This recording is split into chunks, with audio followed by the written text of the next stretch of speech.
Jésus aime Dieu et il révèle le Père. J'ai utilisé cette image-là comme fond d'écran un peu pour la prédication. Qu'est-ce que vous voyez? Un soleil, des oiseaux.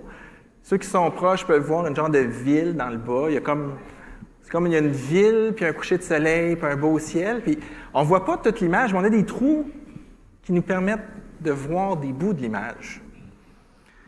Mais c'est la même idée.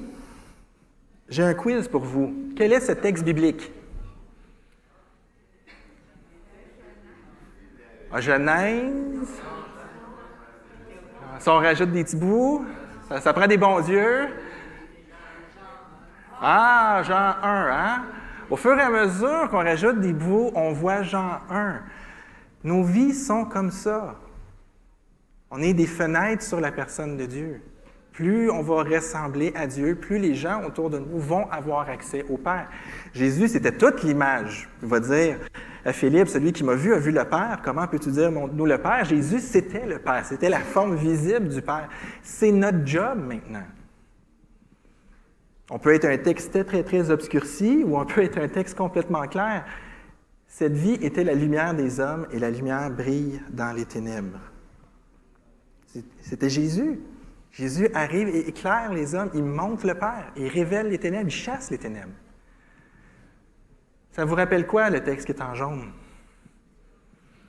Ça nous rappelle notre vision d'Église. C'est ça qu'on veut faire, vivre en enfant de lumière pour être un repère dans les ténèbres. On n'a pas sorti ça après des années de marketing. Là. On a sorti ça après regarder la parole de Dieu. C'est quoi que Dieu nous appelle à vivre? Qu'est-ce que Dieu nous appelle à faire? On veut vivre comme Jésus. On est des enfants de Dieu. On est des enfants de lumière. Et on va être un repère dans les ténèbres, comme Jésus a éclairé les ténèbres. Ça, c'est la vie de disciple. Chaque aspect de notre personne se conforme à la parole. Pas seulement en acte, mais en amour et en intention. À chaque fois qu'on fait ça, on ouvre une fenêtre sur la personne de Dieu. Les gens qui nous regardent voient Dieu. Pierre va dire, soyez tout le temps en train de faire la bonne affaire, parce que même quand les non-chrétiens vont rire de vous, quand ils vont voir vos œuvres, ils vont glorifier Dieu pareil. On est supposé de donner un accès à la personne de Dieu par nos vies. Apprendre le code moral chrétien, qui, en passant, va changer des fois d'une situation à l'autre ou d'un pays à l'autre, ce n'est pas suffisant pour faire un disciple. Apprendre à aimer son prochain, à ne pas lui nuire, apprendre la vision que Dieu a sur l'humanité, la faire nôtre, ça va être ce qui va faire de nous des disciples de Jésus. On parlait de ChatGPT tantôt. ChatGPT, c'est capable d'imiter du texte. Hein? Ça ressemble des fois, ça l'écrit des choses, on dirait que c'est un humain qui l'a écrit. Mais c'est pas intelligent. C'est pas conscient. Ça réfléchit pas. Ça limite, mais ça réfléchit pas. Ça n'a pas quelque chose d'humain en soi.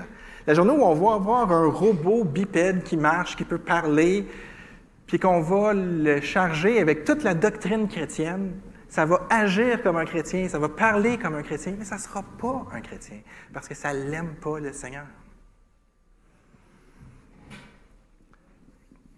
Celui qui suit Jésus devient un disciple en apprenant à aimer Dieu.